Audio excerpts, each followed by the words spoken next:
Hi guys, hope all are doing great and staying inside your homes, guys. I welcome you all to Vedantu 9th and 10th. Okay, guys, you know we are doing Umang 2.0, in which we are going to cover the entire ICSE class 10th syllabus on the YouTube channel itself. Okay, as you guys might be knowing, the course has got reduced, है ना? And yes, guys, here if you see in ICSE, all the botany parts have been removed. Okay, so that's a good thing. I have made a video, guys, है ना, कि what all chapters have got reduced in this, है ना, so do watch it over there, है ना, so you will realize कि all the major botany part is removed, and one important chapter, that is evolution, which will be important from the perspective of 11th and 12th, has removed. So we will do that, don't worry about that, है ना.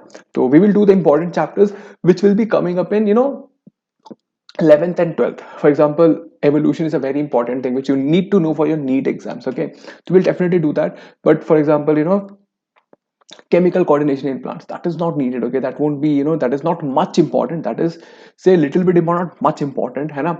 Apart from that, like pollution and population have been removed, but they also will be needed for your NEET exam, so we will be doing that, है ना. So stay tuned and do subscribe to the Vedantu 9th and 10th channel, and we will definitely doing that.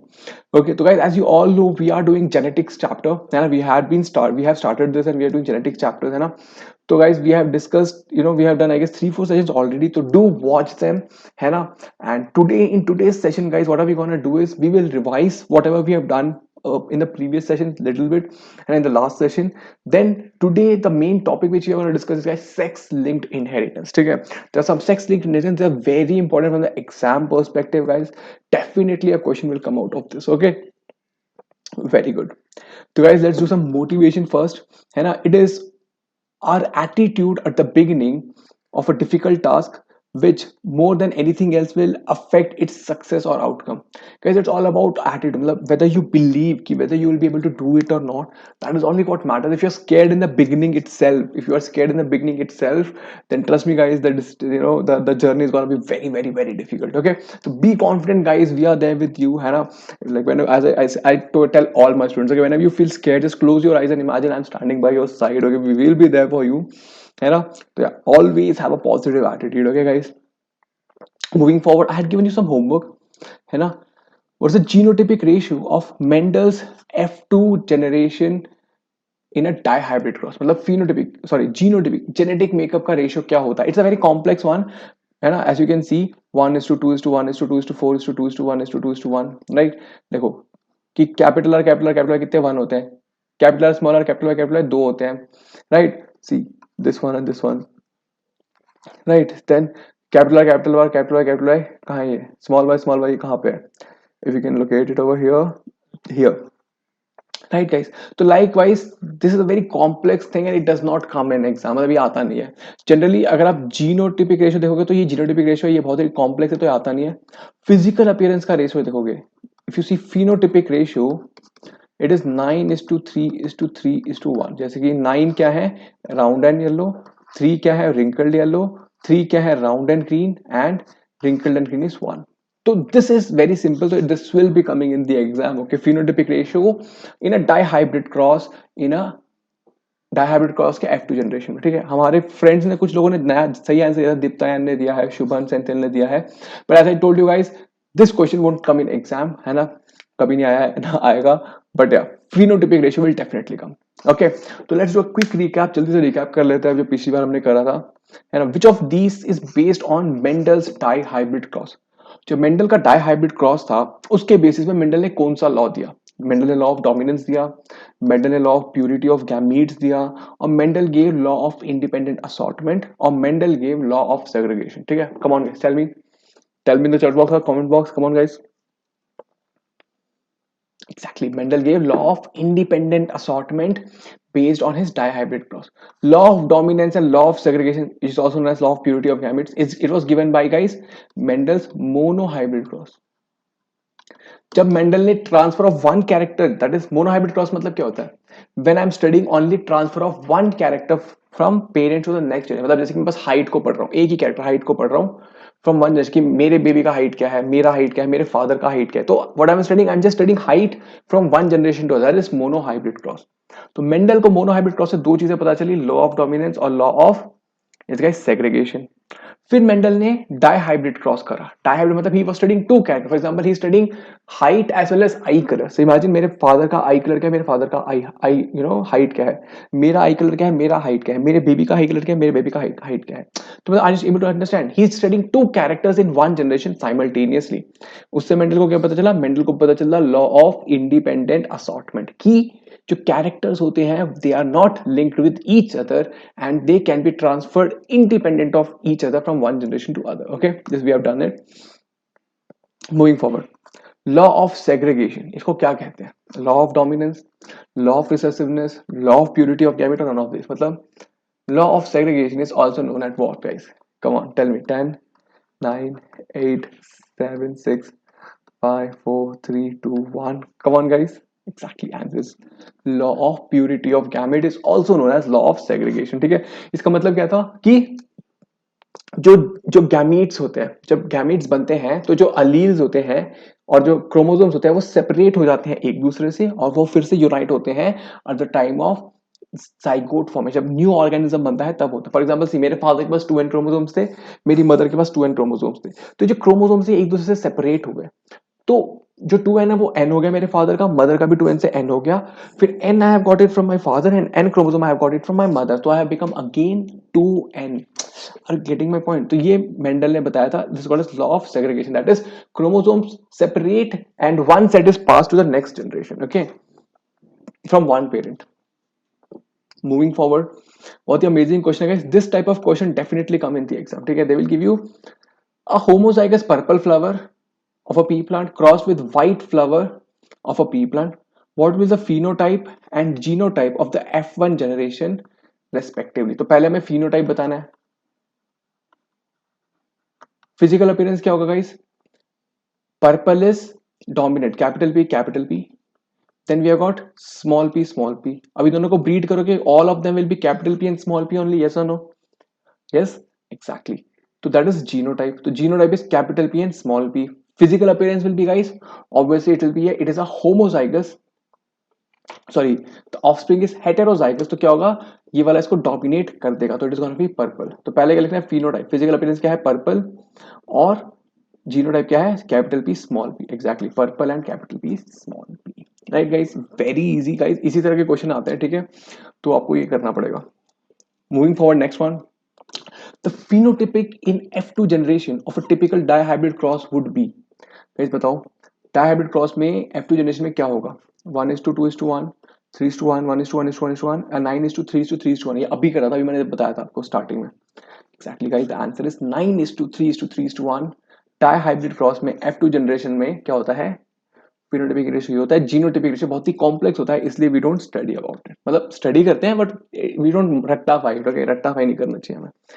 Moving forward, great job guys. आज हम आगे चलेंगे. ठीक है, we'll be studying about the sex linked diseases. Okay, तो guys एक और चीज पहले बताता हूं मैं. गाइस वेदांतु का ना लाइव इंटरेक्टिव क्लासेस होता है on the app. Guys Vedantu के ऐप पे we have live classes where you get a personalized attention along with full recording, notes, assignments and tests and more. Guys, here see, no doubt I'm teaching over here. No doubt I'll be teaching the entire course. But in the live class, what happens? You get to ask me questions. है ना? There'll be other teachers also. है ना? There are 2-3 teachers in the same session who will be specially dedicated to solve your doubts. Generally होता है क्या ना, PEEP students का doubt clear नहीं हो पाता आजकल. So this is why the Vedantu app comes into play, guys. You get a personalized attention over there, and even if you miss a class, you can watch the recordings.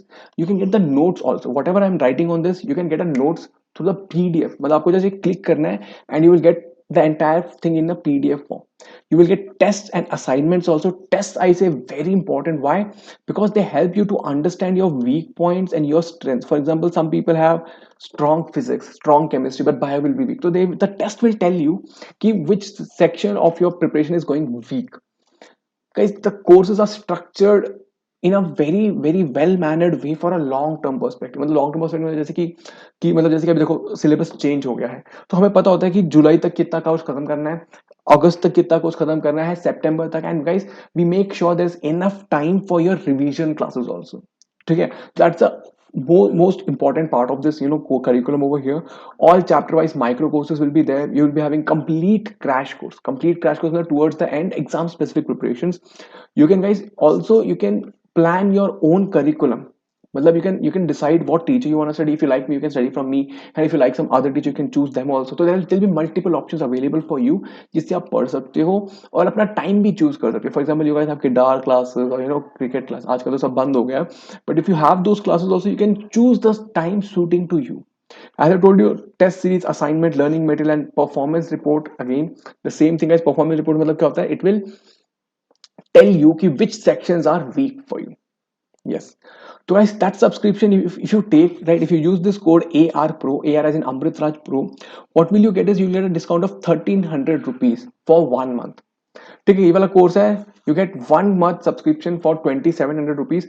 वैसे इसमें होता क्या है ना, it is like a subscription for Hotstar or Netflix etc. So you just buy a subscription, you can watch any of the videos. I would say कि आप आपको ज्यादा स्पेंड नहीं करना तो 3 महीने का ले लो, and guys just complete the entire course within that 3 months itself.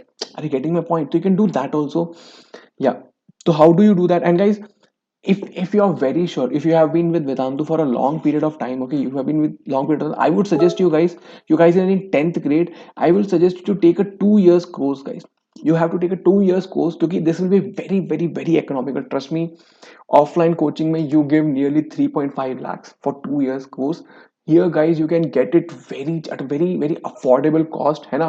And if you have seen all the other parallel coaching institutes, here you would find best teachers teach over here, and you are definitely gonna be there for 2 years.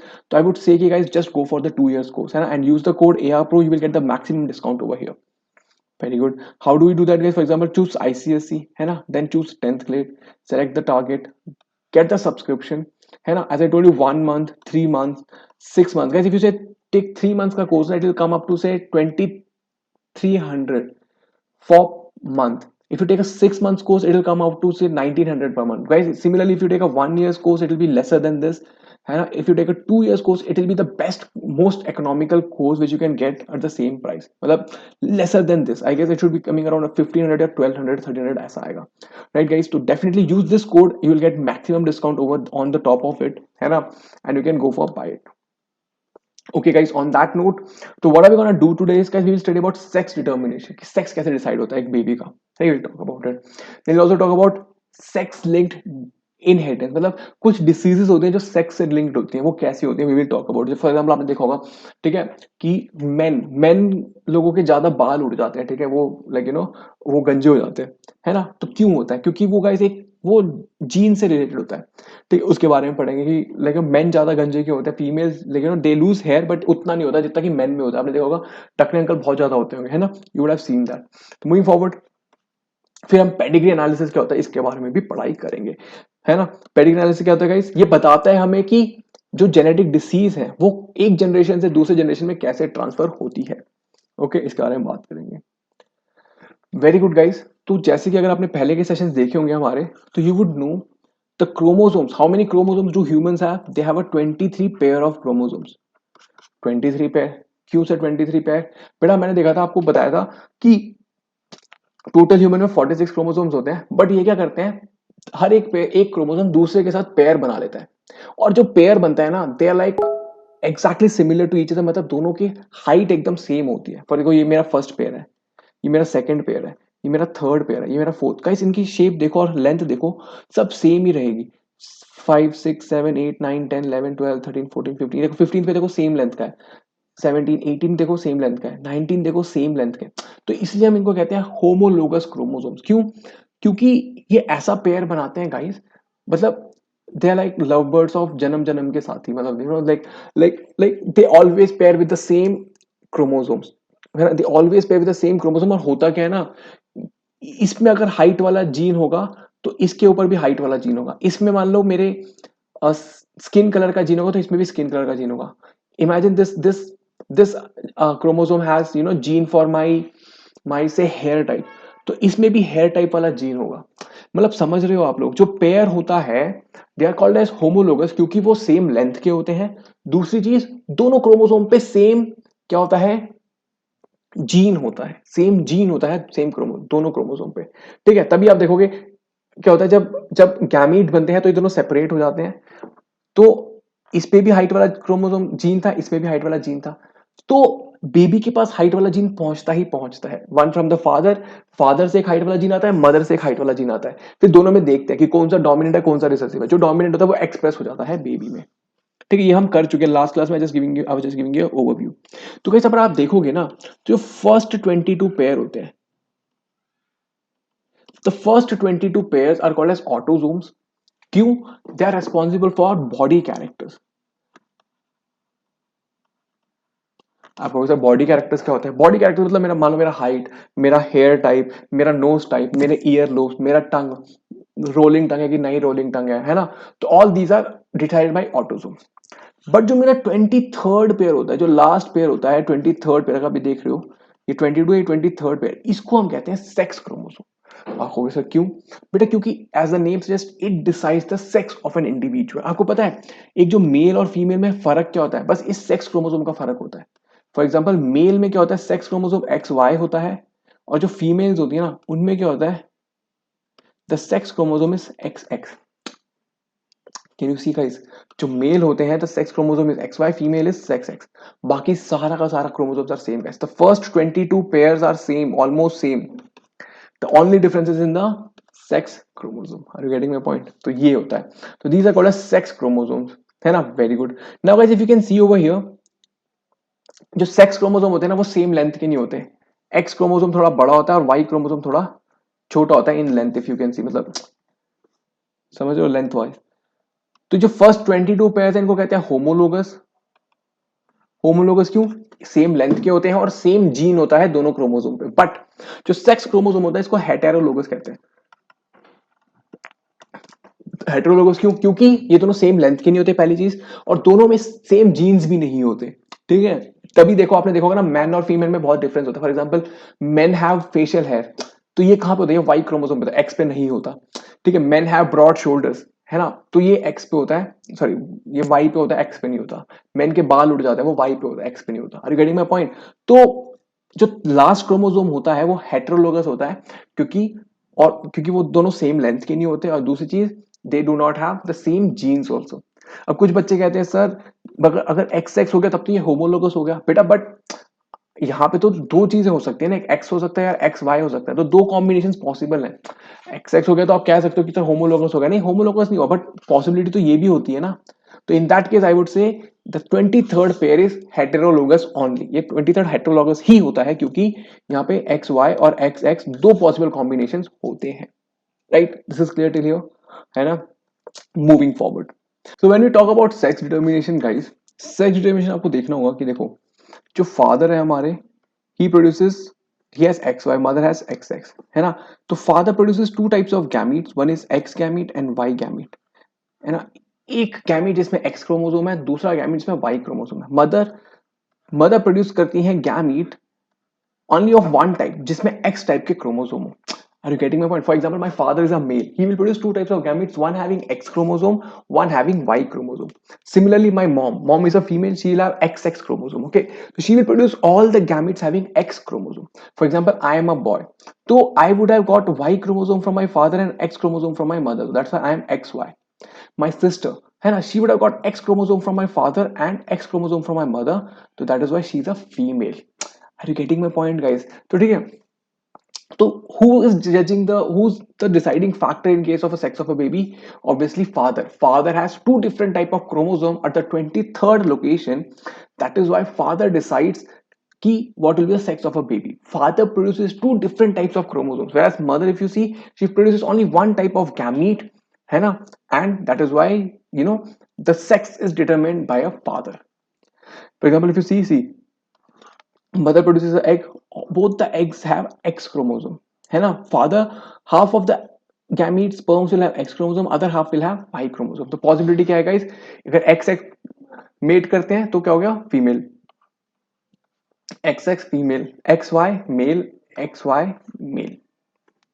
इसके जाइए, this is very clear, ये बहुत ही basic है ना, तो हमें समझ आ गया। Let's do a quick check on this guys, एक बार क्विकली चेक कर लेते हैं जो भी पढ़ा है हमने। The sex of a baby is decided by the sperm, the egg, both A and B, or the hormones. कौन डिसाइड करता है? वेरी इजी क्वेश्चन, ठीक है। कौन डिसाइड करता है? एग्जैक्टली फादर डिसाइड करते हैं। And what is the gamete produced by the father?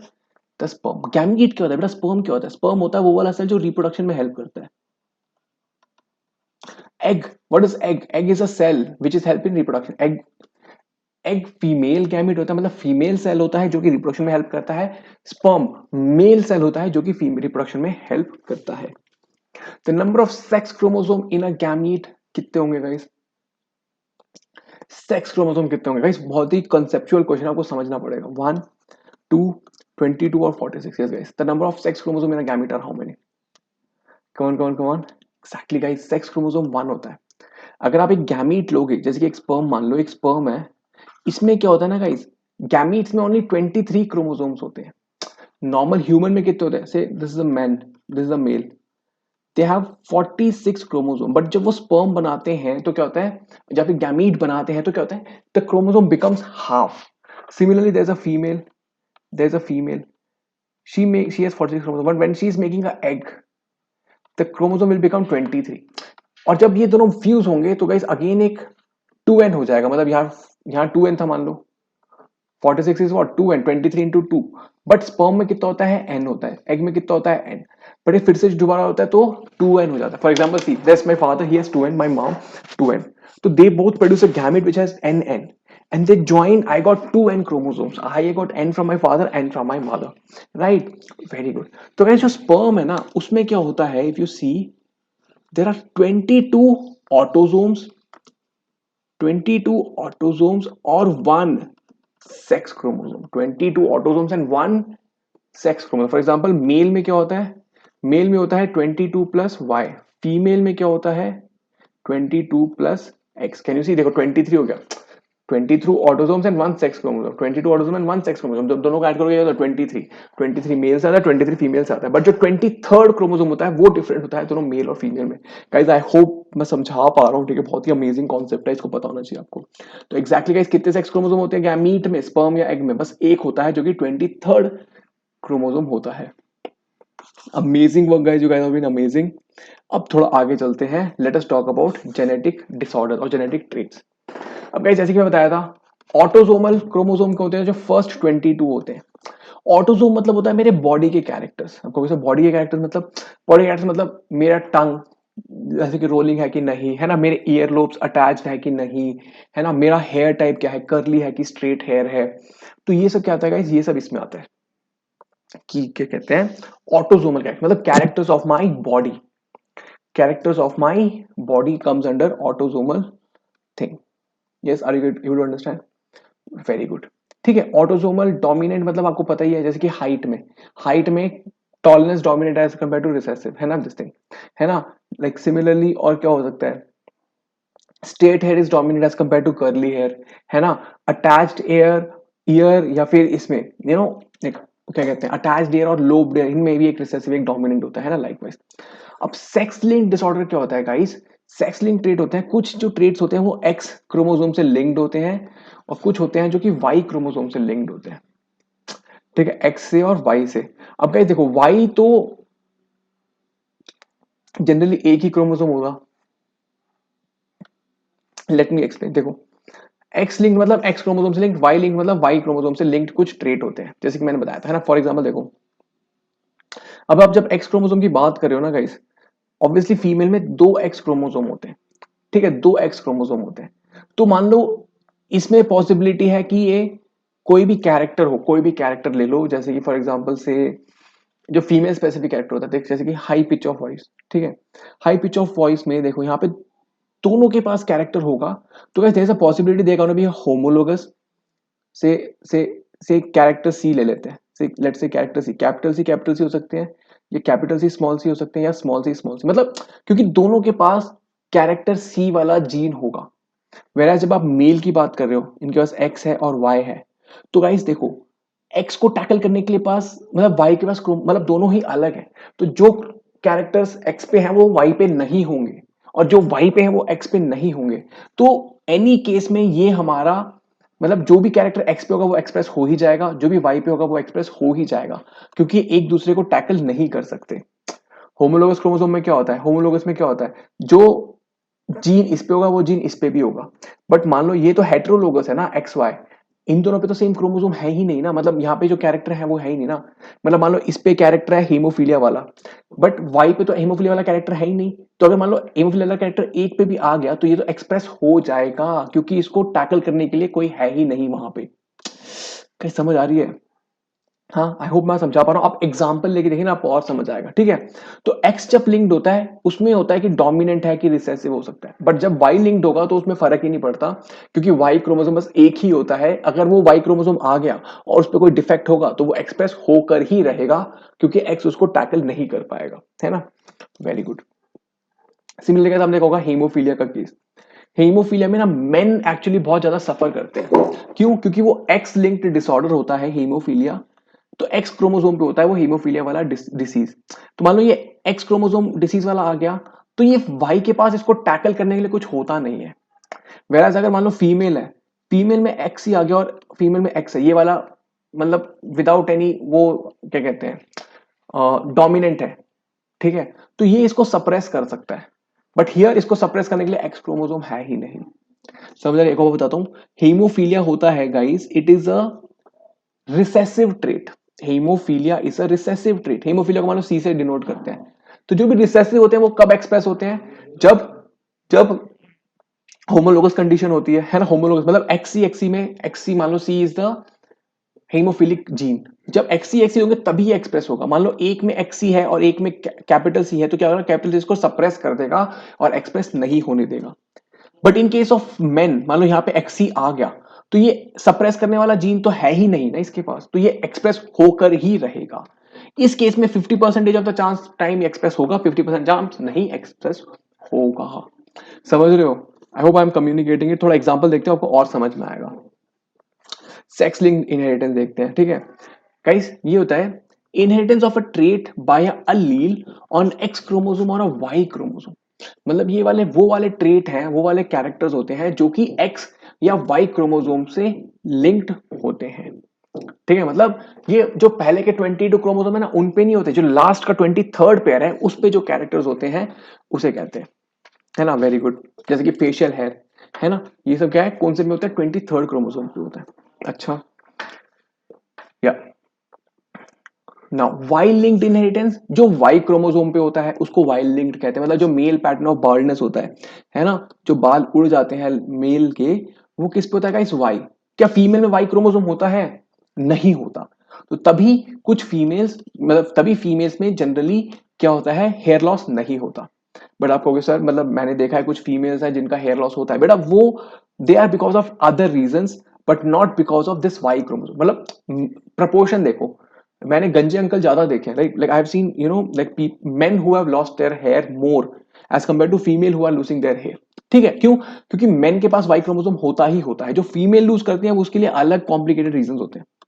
कहोगे सर ऐसा क्यों? बेटा देखो, बायोलॉजी ना एकदम सिंपल नहीं है, मतलब यस और नो की तरह नहीं होता। It's a very complex process. Biology is very complex, मतलब there are multiple factors involve in a single thing. Can you imagine, I am a bag of chemicals, you are a bag of chemicals, ठीक है। तो बहुत सारी चीजें इसमें involve होती हैं, ठीक है। एक चीज के बारे में हम कर नहीं सकते, है ना। मूविंग फॉरवर्ड, एक्स लिंक्ड क्या होगा? ऑब्वियसली एक्स लिंक्ड में क्या होगा गाइस, जो कैरेक्टर और ट्रेट एक्स क्रोमोसोम से लिंक्ड होंगे उसको एक्स लिंक्ड इनहेरिटेंस। जैसे कि फॉर एग्जांपल हेमोफीलिया, जो मैं डिसीज के बारे में बात कर रहा था, अभी देखेंगे उसका एग्जांपल। और कलर ब्लाइंडनेस, ये क्या है, एक्स लिंक्ड मतलब ट्रेट्स हैं जो कि इनहेरिट होते हैं। ये डिसऑर्डर्स है बेसिकली, एक्स लिंक्ड डिसऑर्डर्स होते हैं। देखते हैं कैसे। तो देखो बेटा, हेमोफीलिया में क्या होता है ना, ये एक्स लिंक्ड रिसेसिव डिसऑर्डर है। रिसेसिव मतलब ये तभी एक्सप्रेस होगा जब दोनों क्रोमोसोम, एक्स क्रोमोसोम में ये प्रेजेंट होगा, तभी ये एक्सप्रेस होगा। मान लो एक में है और दूसरे में नहीं है, मान लो कैपिटल सी और स्मॉल सी हो गया, तो ये एक्सप्रेस नहीं होगा इन दैट केस, ठीक है। तो रिसेसिव ट्रेट है। रिसेसिव ट्रेट कब एक्सप्रेस होते हैं? मतलब देखो, जो स्मॉल टी है कब एक्सप्रेस होता है, जब ये होगा। कैपिटल टी में स्मॉल टी एक्सप्रेस होता था नहीं, right. Small T homozygous condition में ही ये एक्सप्रेस होगा। तो गाइस वेरी गुड। इसमें क्या होता है गाइस, ब्लड क्लॉट नहीं होता। मतलब अगर मान लो कोई हेमोफिलिक इंडिविजुअल है, उसको अगर कट हो जाए तो ही और she will bleed to death. वो क्या करेंगे, ब्लीड टू डेथ हो जाएंगे। मतलब उनका एक्सेसिव ब्लीडिंग हो जाएगा, वो इंजरी मतलब might be fatal. Okay, very good, देखते हैं कैसे होता है ये। देखो, तो गाइस जो एक्स लिंक्ड इनहेरिटेंस होता है, okay, if you see colour blindness भी एक्स लिंक्ड रिसेसिव डिसऑर्डर होता है ना, in which a person is affected has a reduced ability, मतलब वो डिफरेंशिएट नहीं कर पाते कि रेड और ग्रीन में, उनको सब एक जैसा दिखता है, ठीक है। ये किससे अटैच्ड है गाइस, एक्स से है, मतलब मान लो एक और कैपिटल एक्स आ गया तो ये इसको ओवरकम कर देगा, मतलब रिसेसिव है, एक्स लिंक्ड रिसेसिव है। रिसेसिव मतलब ये तभी एक्सप्रेस होगा जब दोनों ही एक्सी होंगे। अगर मान लो एक पे वो क्रोमोसोम नहीं, एक पे वो जीन नहीं है, तो क्या होगा गाइस, वो उसको सप्रेस कर देगा। देखते हैं, देखो ध्यान से देखना, ये रेसेसिव ट्रेट है, ये कब एक्सप्रेस होगा गाइस, ये एक्सप्रेस तभी होगा जब दोनों एक्सी हो, या फिर एक एक्सी और एक्स वाई हो। क्योंकि आप देखोगे यहाँ पे इस केस में, देखो ये हेट्रोजाइगस है, एक पे है वो क्रोमोसोम, दूसरा डिफरेंट है। अगर आप यहाँ पे ध्यान से देखोगे, if you see it correctly guys, ये इसको सप्रेस कर देगा, this capital X is gonna suppress the other one, but here if you can see both of them are same, तो कोई होमोजाइगस तो सप्रेस करने की कोई पॉसिबिलिटी ही नहीं है। और जब ये मेल के केस में देखोगे, यहाँ पे अगर एक आ गया तो दूसरा तो वाई ही क्रोमोसोम है ना, यहाँ पे तो एक्स क्रोमोसोम है ही नहीं, तो it can not tackle it at all. बाकी क्या है, ये अनअफेक्टेड, एक्स एक्स और एक्स वाई हो गया, तो ये क्या है guys, they are gonna be unaffected. अरे वुड अंडरस्टैंड, ये समझना बहुत ही इंपॉर्टेंट है। If you see it properly, see X C, इधर एक और एक्स नहीं है इसको टैकल करने के लिए। यहाँ पे देखो, यहाँ पे ये एक और एक्स है जो इसको सप्रेस कर देगा, ये रिसेसिव है, it will express only in that condition when both the alleles are same, right. Affected कब होंगे, ये क्या हो गया, ये कैरियर हो गया, इसमें female is not showing the disease, but क्या है, क्योंकि देखो एक्स सी और एक्स है, ये जब गैमीट बनाएंगी तो क्या होगा गाइस, एक गैमीट एक्स सी होगा और एक होगा एक्स। अब ये फ्यूचर में जाके मान लो एक ये इससे मेट कर लिया वाई से, तो ये ऑब्वियसली ये मेल को डिसीज होगा। अगर इसने सिमिलरली एक्स कैरियर से फिर से इसने मेट कर लिया, तो in that case also the female will be deceased. But in this case, I would understand, इसमें एक्स में हो या वाई हो तो नॉर्मल इंडिविजुअल रहेंगे। आप समझ रहे हो मेरी बात, यहाँ पे अगर एक और एक्स सी आ गया तो ये शील भी है carrier only. Guys I hope I am able to communicate it, she is a carrier. क्यों कैरियर है, क्योंकि ये दो तरह के गैमीट्स बनाएंगी, एक एक्स सी और एक एक्स। अगर ये एक्स सी किसी वाई से मिल गया तो ये ऑब्वियसली हेमोफिलिक हो जाएंगे, है ना। एक्स सी किसी एक्स सी दोबारा मिल गया तो फिर से हेमोफिलिक, तो हेमोफिलिक होने के चांसेस बहुत ज्यादा हो जाते हैं इस केस में। Yes, very good. Moving forward, जैसे कि एक और बात देखो, let's see, this is affected father and a normal mother. Here we have a affected father and a normal mother, so let us see. Affected father है तो it will be guys X C and Y, unaffected mother, she's going to be x and x. Let us draw a Punnett square for them.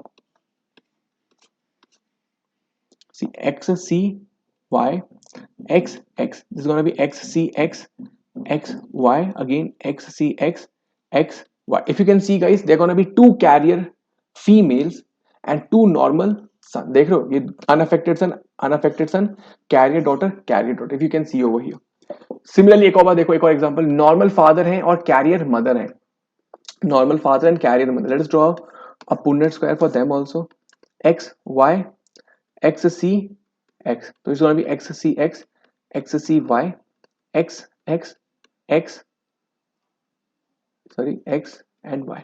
So guys, if you can see over here, ये जो male है, he will be hemophilic. This will be a carrier female और ये दोनों normal होंगे। देखो, daughter is a carrier, son has hemophilia. Here she is a, guys, they are normal. Are you getting my point, guys? A carrier mother has a high probability of making a son hemophilic. अभी वो pedigree analysis के बारे में बात कर लेते हैं। Pedigree analysis क्या होता है बेटा? पेडिग्री एनालिसिस ये होता है study of transfer of characters from various generation. ठीक है, ये क्या होता है, देखो, डिस्प्लेज अ फैमिली ट्री, ये फैमिली ट्री को डिस्प्ले करता है और दिखाता है कि किसको क्या क्या डिसीज था या कोई स्पेसिफिक जेनेटिक ट्रेट था जो फादर में था, जो कि वापस उसके ग्रैंड सन में आया, ग्रैंड डॉटर में आया, तो हमें पता चलता है। It is useful for studying the inheritance of a certain disease, मतलब ये पता चलता है जैसे कि मान लो कोई डिसीज थी जो कि किसी के ग्रेट ग्रैंड फादर में थी और वो उस इंडिविजुअल पे आके शो हुई है, तो by pedigree analysis I will be able to determine कि फैमिली में किस किस को क्या क्या मतलब किस किस कौन सा कौन कैरियर था और कौन कौन अफेक्टेड था। फॉर एग्जाम्पल देखो, और मुझे ये पता चला कि रेसेसिव था कि डोमिनेंट था। फॉर एग्जाम्पल देखो, दिस अ ब्लॉन्ड है, दिस अ ब्राउन है ना। अब देखो इनके डॉटर है, this a daughter, this is a boy of their. तो the boy has a brown blonde है, गर्ल हैज अ ब्राउन है। अब इसने girl married a person with a brown hair, their daughter again got a blonde hair and boy got a brown hair. तो can you see guys, देखो इन दोनों में किसी के पास भी ब्लॉन्ड हेयर नहीं था, बट इनके बेटी को ब्लॉन्ड हेयर आ गया। क्यों? क्योंकि उनकी ग्रैंड मदर को ब्राउन हेयर था। तो पेडिग्री एनालिसिस हमारे लिए आसान करता है to study the characters, right. I hope you are understanding. Moving forward, see इसमें क्या होता है, मेल को हम बॉक्स से रिप्रेजेंट करते हैं, फीमेल को सर्कल से। अगर मान लो ये दोनों ने मेट करा है तो इसको कहते हैं मेल, और फीमेल ने मेट करा है। इनका बेटी, अगर इनका बेटा होगा तो रिप्रेजेंट बाय अ स्क्वायर, बेटी होगी तो represented by a circle likewise, है ना। डाइजाइगोटिक ट्विंस मतलब दो डिफरेंट एग को दो डिफरेंट स्पर्म्स ने फर्टिलाइज करा है। मोनोजाइगोटिक ट्विंस मतलब एक एग को एक स्पर्म ने फर्टिलाइज करा, जो दो मतलब आइडेंटिकल ट्विंस। डाइजाइगोटिक मतलब फेटर्नल ट्विंस होते हैं, ठीक है। कोई अफेक्टेड होता है तो वो ऐसा होता है, डार्क कर देते हैं। कैरियर होता है तो उसको हाफ में लिखते हैं, ठीक है। Career of a sex linked recessive disease होता है ऐसा लिखते हैं, ठीक है। डिसीज जो मर गया होता है उसको ऐसे डिनोट करते हैं।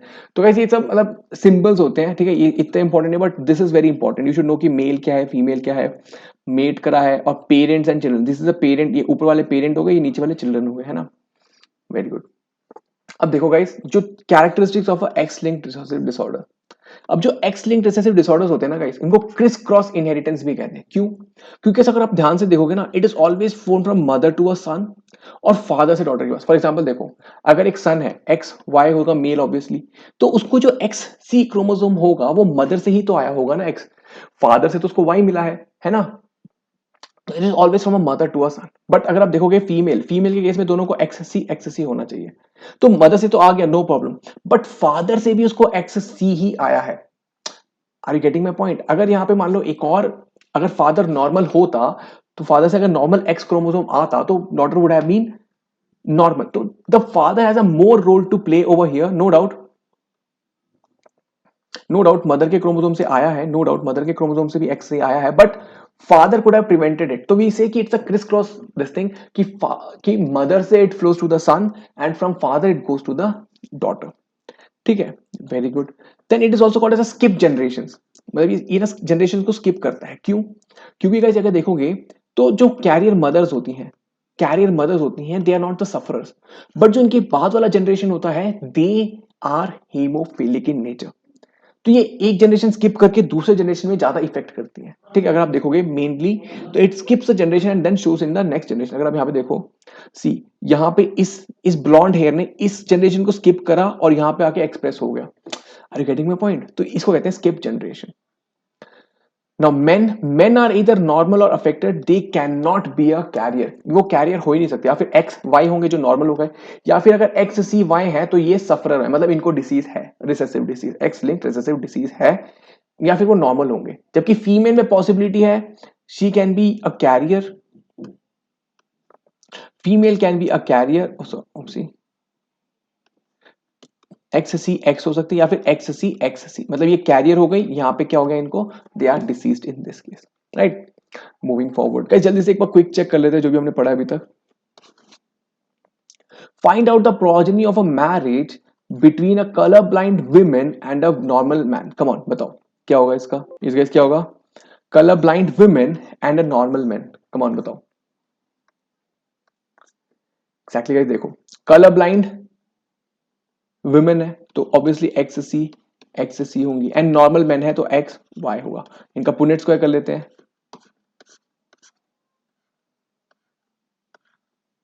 Let us see, X C X C X Y, X C X X C X C Y and X C Y. तो guys if you can see, देखो ये क्या हो गए, ये होगी carrier female, this is also a carrier female, this is a male who is a sufferer, this is a male who is a sufferer, है ना। तो कितने हैं, X C Y, I have got two male who are affected, I have got X C X, there are two females, ये दो male हो गए, there are two females who are carriers. Yes guys, if you can see over here, yes, these two are carriers, these two are affected male, है ना? तो क्या होगा? तो दो ब्लाइंड बॉयज होंगे और जो गर्ल्स होंगे, they'll be a carrier of a blind gene, right? Yes guys, है ना? Moving forward, hemophilia is an example of Y-linked disorder, X-linked dominant disorder, X-linked recessive or X-linked recessive disorder or autosomal. Come on, hemophilia क्या था guys? Come on, very easy. Exactly, it is a X-linked recessive disorder, है ना? ये तभी express होगा जब दोनों XC होंगे या फिर XC के केस में ये प्रेजेंट होगा. Which of these is true about color blindness? It is life threatening. अच्छा, it is X-linked dominant disorder, more common in male or more common in woman cannot be a carrier. Yes guys, come on, tell me. Yes guys, come on. Exactly, more common in male. It is, there's a possibility कि mail में ज्यादा होता है क्योंकि mail में XCY के case में हो जाएगा, फीमेल में there are two possible combination तभी होगा या फिर XC में ये एक्सप्रेस नहीं होगा, राइट? तो देर आर मेल में तो 100% होगा, अगर एक भी आ गया तो होगा. फीमेल में देयर इज अ 50% चांसेस कि it is not there, right? Answer is more common in males. Amazing work guys, great job, you have done a amazing work. ठीक है, आज हमने क्या क्या पढ़ा गाइस? सेक्स डिटर्मिनेशन के बारे में पढ़ा कि male has X Y chromosome 23rd position पे, female have X X chromosome, है ना? Male produces two types of gametes, है ना? If X chromosome containing gametes fertilize an egg, it is by female. If Y chromosome gamete containing gamete fertilizes a egg, it is gonna be a male. ये हमने देखा था. फिर हमने sex linked inheritance के बारे में बात करा, हमने हीमोफीलिया, कलर ब्लाइंडनेस के बारे में बात करा. ठीक है, कैसे वो रिसेसिव जीन मेल को ज्यादा अफेक्ट करती है एज कंपेयर टू फीमेल, है ना? Very good. And why is it called as a criss cross inheritance, ये भी हमने देखा. And why is it called as what guys? Skip generation, ये भी हमने देखा, राइट? पेडिग्री एनालिसिस करा हमने जिसमें कि हमें पता चला कि इसको मेल कहते हैं, ये फीमेल है, जिसका मतलब मेट हो गया है, इसका मतलब कि they have a daughter and sorry son and a daughter. तो ये हमने देखा कि पेडिग्री एनालिसिस हमें कैसे हेल्प करता है to study the inheritance of characters across various generations. तो गाइस एक होमवर्क है आप लोगों के लिए अमेजिंग सा. ठीक है, a woman is a carrier of a haemophilia, marries a normal man, what is the probability of the children being hemophilic? Amazing question guys, very important है ना, इसको करना और मुझे बताना चैट बॉक्स में. जो भी बच्चे पहले इसको आंसर करेंगे, we will take their names and put it in the next class के उसमें बताएंगे. And do let me know in the comments guys आपको सेशन कैसा लगा, है ना? And like the video guys, share it with your friends, subscribe to the channel Vedantu 9th and 10th. It's very important. You're gonna get wonderful content, not only this and amazing from physics, chemistry, mathematics, etc. And guys, you can reach out to me at amrit.raj@vedantu.com and you can connect to me. And that's it from my side guys. Do watch the earlier videos also, Hannah, so that you are in sync with it. And guys, do make notes, okay? And that is from my side guys. Keep smiling. I'll see you in the next class. Bye bye. Have a good day.